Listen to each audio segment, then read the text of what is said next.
episode 18, off the cuff, from Western North Dakota. The women in blue, men and women in blue, are coming at you straight off the cuff. And Lieutenant Hannell, it looks like we are near the 2-year mark on this thing. We're crawling and inching forward. We had a couple months that we were off. It's kind of hard, when you say it out loud, how fast time passes as things go. But I think that's kind of a neat thing here for our listeners and our viewers that have kind of been steadfast with us here. We're coming up on that 2-year mark, which is pretty cool, and I think we got some good ideas in the bank for moving forward for them. And yeah, exactly. And just to think, episode 18. I mean, that usually most really good ideas, they seem like a good idea at first, and they kind of peter off. But I think the interest has just been sticking really good, and you've had a lot of good ideas with some of the guests and topics coming on, and I think that's what's kind of captivating the people to keep tuning in. So we'll keep doing it as long as everybody wants to listen to it. Yeah, and we're always trying to bring you guys things that are relevant to the community, Dickinson, southwestern North Dakota, people relevant to you guys that you want to hear. And today, our guest, we're going to get over to him just shortly here, is another example of that. When you think of locality and you think about community sport, and Chief Siani has a new slogan that he's really been hammering on with us, is the strength through unity, and having that local tie, local relationship, local nexus is a huge part of a statement like that, for the community, and familiarity and customer service. So today, when we kick it over there, you guys will see real quickly, another, and we've had a few of these, on, and you kind of remind yourself like, we got a lot of local people, a lot of local officers, right. And it just all makes sense as to how we're able to get so much done that we get done. And yep, cultivating local talent. I think that's going to be the key going forward here for our decline in applicants for industry-wide, not just us, but that I think that's where we tapped in. And now you look at what we're doing with the CT Center, this criminal justice program up at Dickinson State, the high school classes that we're partnering with, and just cultivating that local talent, because then you got more skin in the game. It's your hometown, exactly. and like our guest is going to probably attribute to, that's probably a lot of the reasoning, his drive to want to do what he wants to do. So there's a lot to be said about hiring local. Yeah, and we really are trying to be creative and at the front with our marketing and stuff. Yourself, just here recently, a post on Facebook, give a little testament to him on some creativity. We're really trying to do these different things to you guys to get the attention out there. And even if it's not directly when you see it, but we really encourage people, if you know somebody like, hey, that's in that spot in life where they're just looking for something to grab a hold of, career-wise, meaningful, serve the public, serve this community. We want you guys to be sharing that and to be helping us, because we need your guys' help as much as anything in this venture to try to fill our spots and to get to that full staffing that everybody here is yearning for. Yep. In this generation in particular coming up, the biggest thing that we've heard is that they want to make a difference. They want to know that what they're doing and the sacrifices they're making a difference. I mean, what better career field to do that in law enforcement? It's not just a slogan or a float word. I mean, you literally are helping people or making a change or changing the path of someone's life for the better in almost on a daily basis. So even if it's a small inkling of interest that you have, really start diving into looking at what we can offer you, what you can offer the community. Yes, send them our way. Get on our Facebook page, get on our website, familiarize yourself. We're easy to get a hold of. I mean, just push the button, get somebody on the phone, ask some questions. Mike heads up on the recruiting end for us, and so we'll do what we can, and look forward to hopefully some of those things here down the road. I think talking about what's going on in the community, what's been going on, maybe what's coming up here, talking a little bit. June 1st, we got our Cops and Bobbers event going to be happening out at Turtle Park. Yep, Dickinson Dike. Yep. Dickinson Dike.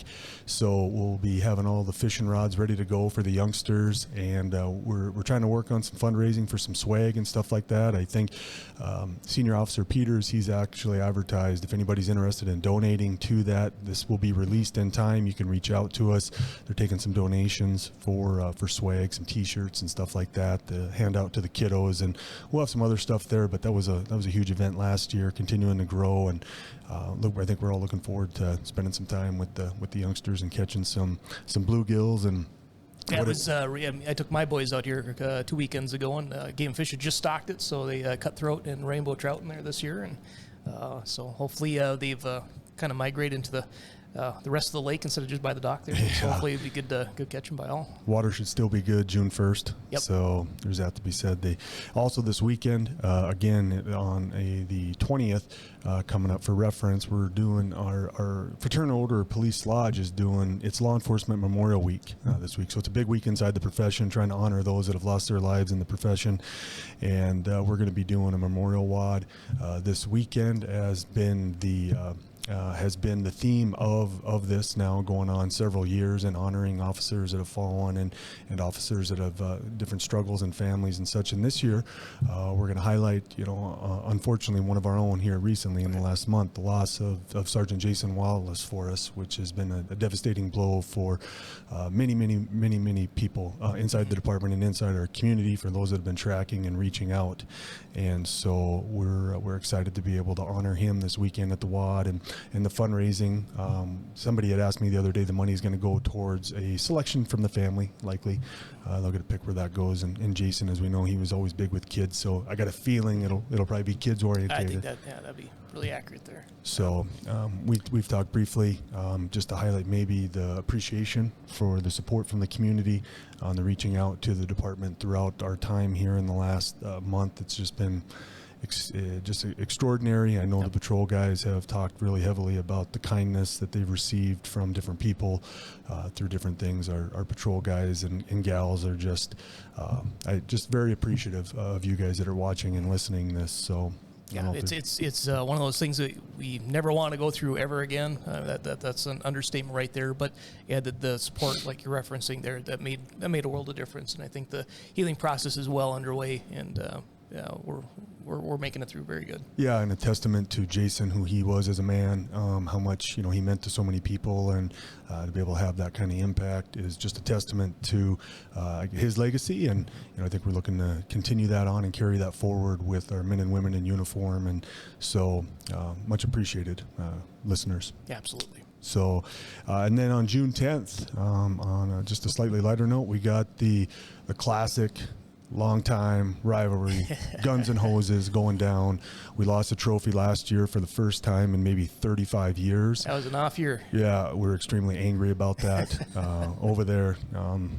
Lots of things I could say to that, but you guys would all say they're excuses, so I'm not even going to go down the road. But we're trying to load the team this year and then put it to the hose draggers over there, I guess. Yeah. Get a little poke in that. But that'll be on June 10th, and that's going to be down at the Big Sticks Field as one of the days that the Big Sticks honors first responders, law enforcement, fire down there throughout the course of the day at the game and all that. So we want to thank Big Sticks, Dave Ouellette, Jason Watson, and the group that does that for us. Yep. So our game starts. Is it noon? Noon? Yes. Yeah, noon. And then later on that night, will be the Big Six game. Forget who is it the Spuds that they're playing that night? I forget now. It could be. I'm not. I think so. But yep, that'll be following 6 o'clock, 6:20. Okay. Is usually first pitch for that. So. Yeah, bring the kids out though for the softball game. They, ice cream, all that good stuff down there. They treat the community right on that end of it. Summer's brewing up. Things are starting to loosen up a little bit. I mean, even our guest today, he told us, he goes, "We got to be efficient today. We only got minimum manpower, so don't be dragging this on. I got to get back to work taking calls." But things are picking up for us in the community. Traffic, transient activity. Anything jumping out at you here, Mikey, we've talked about lately with some of the big ones that they've been responding to? So I'm actually just in the process of finishing up the year-end report here, and hopefully we'll get that from 2022, the number stats of 2022. But it's usually the run-of-the-mill, the welfare checks. I'm sure our guests will be able to highlight exactly what the experience has been the last couple of weeks here, but it seems like welfare checks and mental health, it seems to be usually the top of the list. Yeah. Drug offenses. I was at a really big drug bust here a couple weeks. It was probably back in March already now, I think, wasn't it? But yes, might have missed that. But that was a massive seizure of hardcore drugs too, right kitty corner of elementary school. Yep. So we were really happy that it started at the kind of the patrol level, kind of broke up from there, They did a phenomenal job. SWAT was able to snake some people into custody really efficiently. Obviously nobody hurt. Made quite a few arrests on that, and according to the drug world, it's really kind of leveled off there for a little bit. Obviously, it's whack-a-mole, so we get one person. There's usually supply demand. There's usually somebody to fill that void, but they're on their right now. They're on their toes. Yeah, and I think a number of those are tying into the federal system. Big cases, Yep. A lot of attention. We're hopeful to curb some things, at least for the time. I know we get our monthly report from the emergency room and our admittance up there on overdoses and things like that. They were up slightly here in the last month or two, which could kind of correlate to what we came across with the loads and such. That stuff usually correlates with each other, with activity on the street, and then what we're seeing, going into the hospital or hearing from the hospital. On that end of it. And then usually about this time, we're starting to get trained up as far as the changes that are coming down the pipe from this legislative session that just ended. Generally, Aaron Burst from the North Dakota Association of Counties, we're always looking forward to his presentation. He's a really good guy. Makes the law and the legal and the court opinions makes it interesting. It can be kind of some dry material every now and then, but he'll go through for each department of the state what's changed in our world as far as laws. And we were discussing this morning the changes to the juvenile laws that are coming down the pipe. It's an interesting time to this summer, that all the stuff that we're gonna have to change up. Yeah, and that goes back in the community and you guys paying attention. I mean, it's the cliche term of seeing something and saying something, but the reality is that most of this stuff gets taken care of because of your guys' vigilance and your guys' heads on a swivel, seeing vehicles, seeing activity, suspicious activity, things that are out of the norm. You guys know what the norm is. So when it's not in the norm, call and make the report at minimum so we can at least have the documentation and take a look, and you never know. A lot of times nothing, but then what Mike just said here, you get that one tip and things fall in place, and then it leads into a lot of other things. And so I know our patrol men and women are happy to be doing that for you guys. So please don't be shy about sharing that stuff that you're seeing out there. And you can remain anonymous. A good plug for the Badlands Crime Stoppers app. Download that. You can submit a tip, and it's all anonymous. And if your tip leads to the arrest or identification, you get some money coming your way. And it's kind of a discreet drop-off in a way. You just present yourself to the bank. You give a PIN number for the case. If you're awarded the cash, and they just get it right to you. So it's completely anonymous, 100%. And it's worked. It's been effective. We've solved cases because of that here ever since the launch of it. Yeah, last year I think the numbers for the purpose of about 240, 250 tips throughout the course of the year, ranging all over the place here. But please, download the app and use that. And there's other elements through, just simply calling in and wishing to remain anonymous if it's something that easy. But if you're really paranoid about Big Brother, that's why we have that service there to provide you guys for encrypted safety information sharing. So I think without further ado, good morning, Sergeant Justin Fridrich. Good morning, guys. Ready. Glad to be here. Yeah, Freddie. There you go. Yeah. How's it going, man? It's going good. I can't complain. You were off and running this morning early. You said out on a call here. Had to delay a little bit on the start of the podcast. And yeah, it's been busy this morning. Running minimum manpower right now, but we're making it work, and we're out there and being visible and doing what we need to do. What are some of the things from your guys' end here? Just that we kind of tee up the getting busy. Or is there anything you could just talk from boots on the ground? Some of the stuff that you kind of been watching that you guys are dealing with? I would say that right now welfare checks are through the roof. On average, I'm guessing we're responding to 5 a day, give or take. Do those are those mental health? A lot of mental health, or people concerned about other things for somebody, or is it all of it? Kind of encompasses all of it. We've a lot of it's mental health. I would say probably a majority of it. We've had in the last, now that the weather's nice, we've had calls on children playing around some of our drainage ditches and storm ditches and things of that nature. Concerns of that. We've had some transient population popping up here in the nicer weather, so a lot of calls on them. But yeah, I would say we're probably running 80% mental health welfare checks. Yeah. You're a local guy, born and raised here, family. I don't know, on Frank and Linda, your mom and pa. Are their history here? Did they move here from somewhere else? Frederick's name? No, we've lived in Dickinson since my grandfather and obviously my grandmother were here back way back when. We've been a staple of Dickinson It's in the early 1900s. Sodbuster days. Yeah. Yeah. What did Grandpa and Grandma do? Do you know? When Grandma was a stay-at-home mom, and Grandpa worked construction. He had his own construction company. Oh, commercial or residential? Little of both. He kind of just did mostly residential, but he did some light commercial stuff. Okay. As the span of your career, total time in law enforcement's been what now? Ooh, that's a mighty fine question. I believe it is just over 16 years, possibly pushing 17 right in there. Yeah, and I mean it's and I say that knowing some of that in the back of my head, but proximate. But how do you feel? How's that? Being that you're third, fourth generation. Dickinson, 16 years in law enforcement. How does that tie together for you? With the badge and the gun as your career has went. How is that? If that makes sense. Well, kind of, I guess. It's just something I've always wanted to do. I mean, I know that sounds so cliche, and everybody says the same thing, but it's the truth. I started out early, was a young kid, and always had in the back of my mind, fireman or cop or this or that, and it was always so cool. And as time went on, I explored many different adventures. I was a plumber at one time, worked construction, odds and end jobs here and there. And one day, finally just made the decision that, hey, I'm going to do it. Got on as a reserve deputy with the sheriff's department. A couple of my friends were doing it, so I thought it was pretty cool. Check that out. And honestly, never looked back. Is there one conversation that tipped the scales for you in your life to make you say, like, I'm putting my app in to do this with somebody, anybody there you could? Yeah, it wasn't a conversation. It was actually an incident. Oddly enough, Sheriff Clarence Tuhy, you guys all remember, know and love him or hate him, whatever the case may be. He was a great man, still is a great man. I was delivering pizza. I was in high school and went to a house. Happened to be a house party, college age, if I remember correctly. And sitting on the outside porch, they opened the door, grabbed my pizza box out of my hand and my cash bag, slammed the door in my face. And I was like, oh, whoa, okay. So obviously I did the right thing, called the cops. Clarence Tuhy was a patrol officer. I believe he was I think he was a lieutenant at that time, yeah. I believe. Yep. He showed up on scene, and I've known Clarence a long time, known him my whole life. So it was easy to talk to him. He just looked at me and knocked on the door, and he's like, we'll get him. And I said, oh, cool.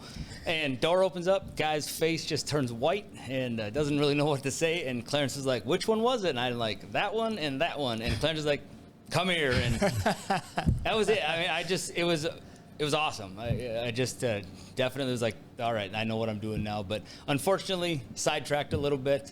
I was in the military back then, National Guard and things, and was doing, thought construction would be the right way to go. So I didn't follow my dream then, but that was the one thing that always stuck with me every time I thought about it, and still is with me today. So. Who were you delivering pizza for? Pizza Patrol, nice. Back in the day. Yeah, yeah. Flashback Pizza for those. Patrol. Yeah, that was good pizza. Yeah, it was. Yeah, it was. It was good pizza. And so your career jumps off and you start reserve on the reserve side. How long do you do the reserve side? I did the reserve for just under a year. I got hired with the Sheriff's Department in February of 2007. Worked there for about 2.5 years before I was promoted to patrol sergeant. Ran patrol sergeant for the next roughly 2.5 years, and then decided that I needed a little bit different path, and I transferred over to the police department in 2011, November. So, and it was a great change for me, a little bit faster paced, little bit more call volume. Learned how to really be, lack of better word, a cop.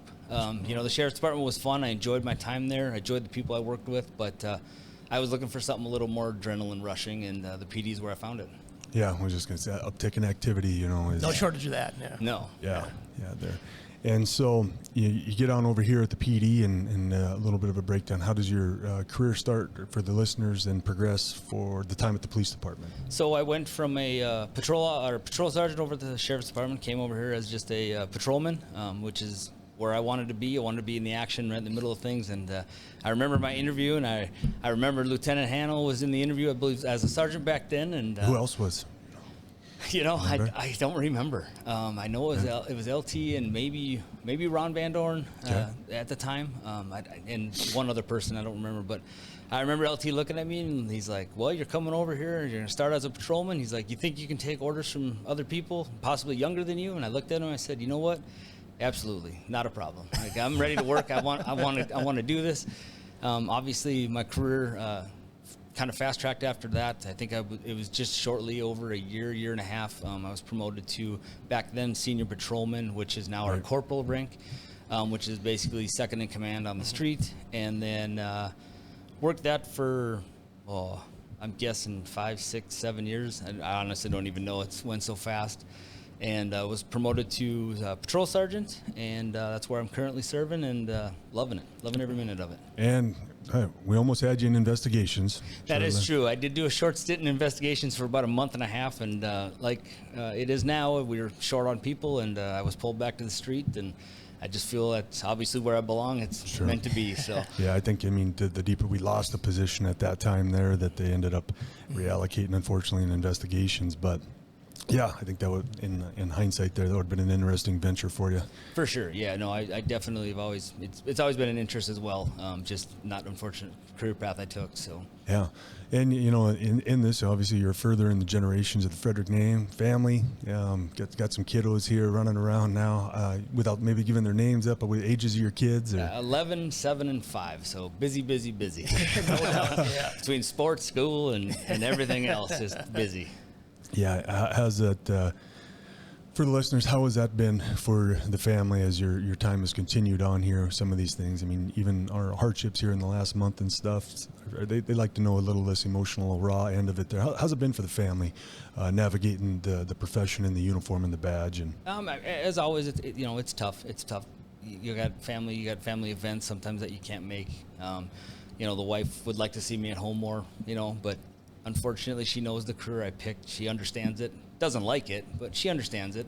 Yeah. And she's been very supportive of everything I've done and everything I do outside of the work and so on. So it's been good. Kids, you miss a game or two here or there. It's no fun, but you try to make it up in the back end, and it's been going good. I've been able to manage it mostly, and quite frankly, the PD has been fantastic as far as, if it's a game while I'm working, I can sneak in and at least get an inning or two in of a baseball game or possibly a period of hockey. So they've been really good about it. So I try to make it work best I can. I always think about when we began this, where our families and our ages and such were versus now, when you think about the amount of children that are in the families that are involved in the agencies and crossing paths and these events and stuff. And I kind of feel like, the culture, has shifted a lot more into being really supportive of that for when that stuff comes up. And because we all of us in here have kiddos that cross paths, at these events and stuff, which is kind of a neat deal for the purpose of, on the professional, personal end of things. Yeah, they're truly the unsung heroes of what the community is, as far as being safe and a good place to live and stuff like that. Because it takes their support, it takes their understanding that we're out there doing our thing. They're back at home, keeping everything running. So it's a lot of times, we get Police Week here, recognition for that, but very, very often I think it's kind of an afterthought for a lot of the public that there's an entire family that's supporting that one officer. And so just as much as we appreciate the support, from the public for what we do, we can't thank our families enough for what they do. Yeah. And can go really heavy with the week on Law Enforcement Memorial Week again this week for those that are out there. Pay attention to those things when they're popping up on your feeds. There are a lot of great stories from people that have given their lives to the profession, and the families pay the ultimate toll on that end of it, unfortunately. Maybe shift gears a little bit, Freddie. Do you, long time, 16 years, a long time. And you have to retire. 20, in a lot of these careers, right, we're in and out of. And so in context there, share with us a little bit about what have been some of the toughest moments for you've came across in uniform, some of those toughest calls for you when you have a chance to think about and reflect on being it from a rookie deputy, maybe out into the county, out there into those rural areas versus, you come in here, a little bit more uptick, more activity. Can you share with the listeners some things, memories from you, some calls or anything like that you had that you've reflected on over your time that have been the toughest? Basically, things come to mind. No real specifics, but just anything involving children is always tough. Whether it be, a social services call, a child that's, just sitting there bawling because it's hungry, just things like that have always been the things that really, or unfortunate, even the death of a child. I mean, that is by far the hardest thing I've ever had to do in this job, whether it's an infant or a toddler. It's devastating, and then that's always the toughest, for sure. No question there. Everything else kind of just flows. I'm getting to the point where now it just seems like it's a regular day for me. We're working through things and, going through other stuff. And, you just go from call to call to call. You try to handle them best you can. And, unfortunately, we have a lot of bad things. We don't really necessarily deal with folks in their best light or their greatest day. But we try to turn it around for them and do what we can to, hopefully leave a positive image with them and them a positive thought in their head and something for them to just hang on to too. So it's been tough, like I said, but for the most part, great career, guys. I can't say enough about this job. Like Lieutenant Handel said earlier about helping people, you truly do help people the best of your ability, and you try to do everything in your power for them. Yep. And just sometimes it doesn't work, but yeah. How about, okay, so instead of toughest, how about like the most memorable, like a really good memorable call, either funny or just something that was really epic? Yeah, so many. I think that's what a lot of the viewers really like about this. They like the war stories. For sure. The war stories are always fun. Yeah. Oh boy! If not, I got one off the top of my head that this was it was a really walk them through, and this is just because of just kind of the way that Freddie is. He's really analytical, and he's always present and aware at all the calls. Tell the crew about the one on the east side of the apartment, elderly female that was assaulted. And you just happened to notice the suspect. Oh, yeah. Yes, that is, and thank you for reminding me. That is one of my more memorable calls for sure.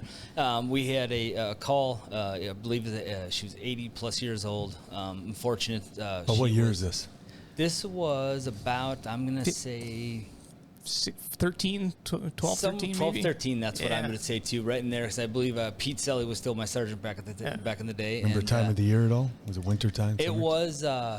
It was fall, I believe, if I remember right, because it wasn't super cold out, but I don't remember it being warm either. Okay. We got a call to a residence over on the east side of town, and it was an 80-plus-year-old woman that had said she was sexually assaulted. And so obviously we responded in full force and started canvassing the area, and as we were waiting on detectives to come and process the scene, we'd already secured the scene, the victim, everything like that. And I remember just standing there, and you always see it in the movies or the cop shows on TV, and you always pay attention to people around you. And I just happened to look up into the window of an apartment building that was next door, and I saw a gentleman standing in the window just very interested in what we had going on and what we were doing.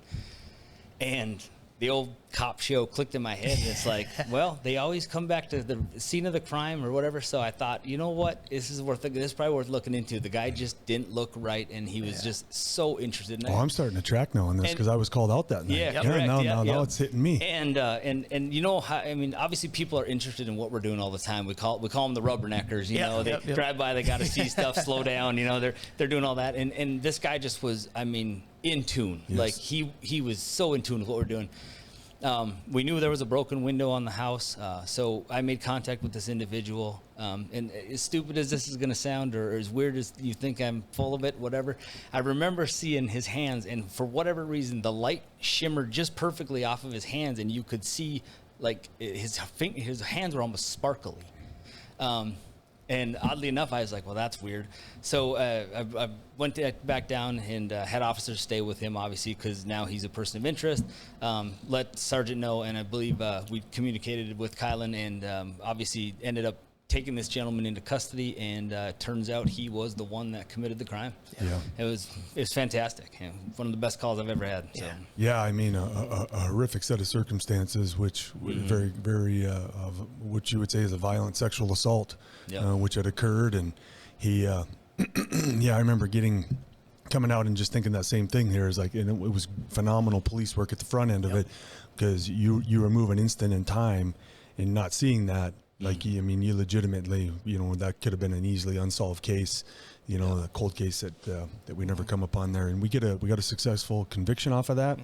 Ended up serving a number of time off of that. That incident, unfortunately, I remember it traumatized. It was very detrimental to her health and all that. I think she had. I believe she moved. If I remember right, she ended up putting the house up for sale, moved back with family in another little town just south of here, I think, if I remember correctly. Yeah. Yep.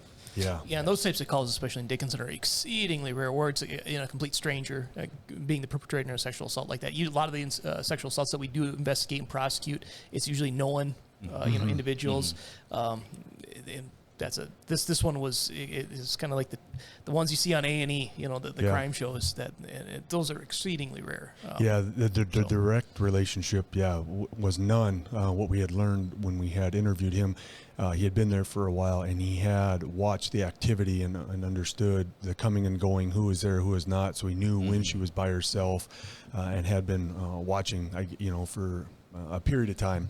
At least on that, but yes, we haven't had a lot of those. Those are a rarity. But I forgot about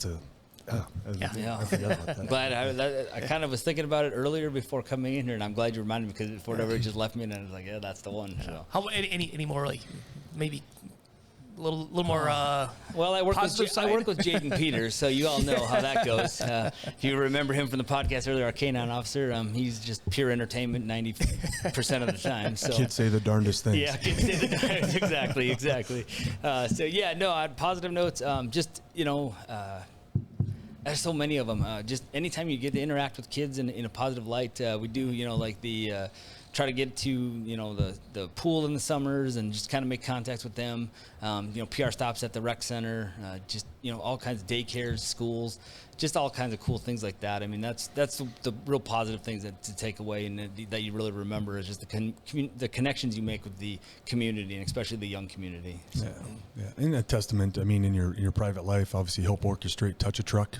Yeah. With my other job, they take care of a touch truck event, which I help them out with it, and it's a fantastic event, free for the families, all that fun stuff, and it's just a great thing for the community, and then also part of Bakken Barbecue. Yes. You guys all heard about that. That's another great, awesome event. In fact, coming up here. About 3-4 weeks away. June 13th, I believe, is the date. So it's a Friday, or June 16th. Sorry, I think it's June 16th. Okay. Look forward to that. Again, I do it every year, and just making contacts with community and in a positive light is awesome. How many attendees do we think we had at Touch a Truck this year? We talked about it, and terrible weather. The rain and the cold and the, typical North Dakota, one day it's 85, the next day it's 42. But we had an awesome turnout.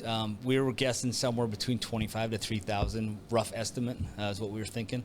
We gave out, bags to everybody we could, and, we went through quite a few of them. Sure, some families get a little bit more, but if you count them all, I think we were just short of 3,000 bags that we gave out. So, yeah, that's unbelievable. Yeah, it was a great deal. If you take your whole career, Justin, and think about it from that very beginning, that first day when you stepped into the old LEC there, and you think of the smell of that place, and you think about some good, some bad with that, what I'm saying? Yeah. Plug plumbing and that jail and how that, used to have that. The falling rain indoors. Yeah. You can only imagine. Yes. That's not rain. Yeah. We used to legitimately have sewer dripping down the walls in there when if inmates plugged the toilets and the plumbing, it was quite a sight. Oh, yeah. But thinking of it from that, now we're up here in this new building, 2023. What are some of the things you've seen changed from locally here for us? Some things that, as a person you've observed, you could talk about that have been over the course of time, and it could be even from recruits or whatever, but things that stick out to you that have, as the profession has changed here locally? Well, and just from 2006, my time, obviously worked through those years with not much of a change, as far as anything equipment and stuff always changes. You know how that goes. Technology gets better, things like that. But like just from the city standpoint, we worked through the oil boom, 2012 to 2015-ish. Dickinson grew, a lot of different faces in town, new buildings, roads, developments. All that has changed. It's grown. It's been great. And then moving into the new building was a huge, huge success for the Dickinson Police Department and the fire department. And just watching the new recruits coming in and just seeing the different levels of, I don't want to say skills, that's probably not the right word, but just the different levels of mentality that have been coming through the ranks. And as we hire new officers and, you think back to the old days of the scruffy old man, cop, and just, wanting to get into it. And now it's a whole new generation. They definitely changed. And I'm not saying it's a bad thing or, it's definitely a good thing. I think change is always positive for the most part. So it's nice to see different faces, different ways of thinking, just different ways of looking at stuff. Some of the older guys like myself, probably one of the oldest ones in the department actually. And, you just have your set ways sometimes, and it's nice to see these new recruits coming in and give you a different way of thinking about stuff and looking at things. So it's been refreshing. Yeah. And over your course, I know you started obviously as patrol or deputy and moved over to patrol, and you said you want to do that, but you didn't stop at just that. I mean, you, in addition to the rank though, but you've also been involved in a lot of other things within our department too. You want to touch on some of the other things you've kind of gotten certified on and stuff you've done in your course here? Definitely. Like I said, followed the instruction route. I do firearms instruction, taser instruction, some things like that. Really enjoy that stuff. Really enjoyed teaching people. That's the other thing too to talk about is like, back when I first started, I mean, it seemed like everybody in their person became in law enforcement was very, very familiar with firearms and like, handled them, hunted, and now some of the new recruits coming in, it's interesting to me to see how green they really are when it comes to firearms, being that is unfortunately probably a pretty big part of our job is to know how to handle and take care of your firearm. So it's fun to teach them. They just watching and they're very attentive and ask a lot of questions and so it's enjoyable. And then I've done bike patrol, SWAT, did that for like 3.5 years I think. So that was fun. It was always one of the dreams I've always wanted to do. Got into that. Really enjoyed my time, and then unfortunately family started taking precedence, and I just couldn't devote the time that was needed. And so I retired from the SWAT team, if you want to call it that, or walked away. Unfortunately, it was a tough decision, but it happened. Family life was better, and then, or not better, sorry, just more important, I guess would be probably the right word to say. Yeah, we're tracking you. And so I mean, I've done all aspects of it. Highly encourage anybody looking to get into law enforcement. Check us out. Give us a look. There's so much opportunity here. It's a great place to work and a great community as well. Yeah, you got on your crew specifically. I mean, you have a good crew, and everybody has playing a big role in a lot of stuff that's going on. You got a couple of locals on your crew too right now, right? You have Mr. Haugen, Mr. Cᴜғғ. I've got three locals. I said three. I'm trying to think. I had four, but one of them moved back to SRO. But yeah, I've got Jaden Peters. Obviously, y'all know him and love him. He's grown, raised in Dickinson. Dane Haugen, one of my newest officers, has also been raised in Dickinson, lived here his whole life. Jesse Cᴜғɣ was a graduate of Trinity High School, and he moved away for a while, lived in Texas for a little while, South Dakota. He's now back where he belongs and doing great things. So. Yeah. And the other ones, I mean, Officer King and who else we got in there? LaShawn Pickstock. Officer Pickstock. Yeah. Both longtime members of the community, not necessarily say homegrown, but been here for both of them over a decade. Yeah, easily over a decade. Yeah. So does that? I mean, that's your situation as a shift supervisor, as in the sergeant. Do you ever have a chance to step away or just look at that and just be like that the benefits or that works out in your favor supervising those guys? Yeah, for sure. The benefits of having locally grown is it's huge because they understand the community of Dickinson.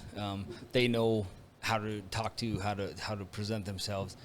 Sometimes you get those out-of-state officers that don't really know anybody here, and they're a little bit maybe aggressive is not the right word, but right. They're ticket happy, let's call them, or whatever. They don't really kind of factor in the hometownness of people and things. And And it goes both ways. I mean, obviously we're here to do a job. We're here to enforce laws. That's what we do. Sometimes good, sometimes bad. It just depends who the person is and how they feel about it. But we try to present ourselves obviously in a professional light and treat everybody the same. And like I said, some people are happy about it, some people aren't. So like I said, in the end, we still have a job to do. But at the same time, sometimes that $10 speeding ticket is just not worth the $10 speeding ticket. It just depends. You got to treat everybody a little bit, the same. So yeah, and I think one of the things on somebody with your life experience here with the community, think about discretion being the better part of valor, and you think about the value in that, right? And yeah, definitely. That's just like you said. We can highlight all this, but I mean, when you really have long conversations with the community and you start breaking down into, well, this is what the law says, color of the law, letter of the law, and then discretion, and they're. Yeah, it ends up they maybe like the decision that was made by the officer versus correct. They were in those shoes. How about your leadership philosophy? I mean, kind of maybe kind of a really in-depth thing here, but just off its surface, how do you like to lead? What's your method? My biggest way of leading is I like to kind of teach. It's not I'm not the do as I say, not as I do kind of guy. I try to be involved as much as possible. Mm-hmm. I like to lead from the front. And, the other thing, too, with that is that I'm a big believer in that you have to teach and allow the officers underneath you to do stuff on their own and make those mistakes, learn from those mistakes. And, a lot of guys, I've heard it time and time again, or, some other people will be like, well, that's just lazy police work and blah, blah, blah. It's not lazy police work because I'm not going to be around forever. I'm up there in age. This job is awesome, but my body eventually is going to say no one time or another. And these young guys have to know what they need to know to take my position. And I believe that it's my job to teach them everything I can. And if they're better than me and smarter than me, that's a job well done by me. Yep, exactly. I encourage it. And in fact, I've already experienced one of those. I had a young officer that started with me at the sheriff's department. I FTO'd him. I left. I convinced him to come to the police department.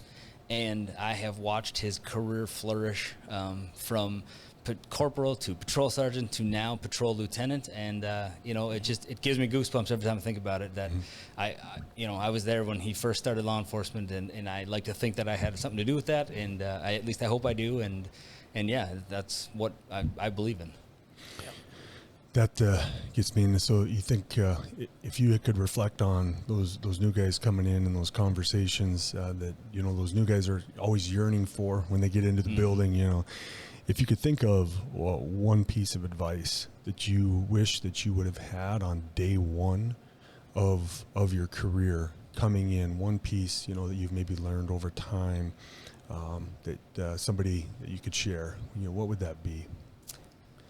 Wish you would have known on day one. Boy, there's so many things to know on day one.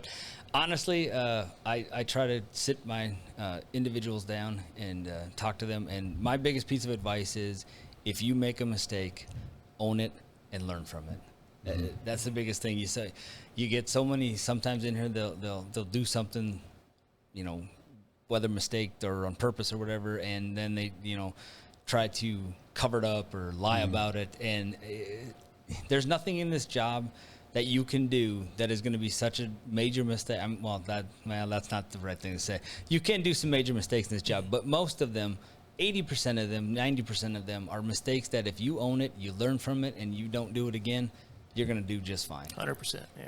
I think it's a stereotype of the uniform, the badge, and the gun. When you're talking to young people, they come in and they think that it has to be a particular way when in reality, especially here, we're lucky.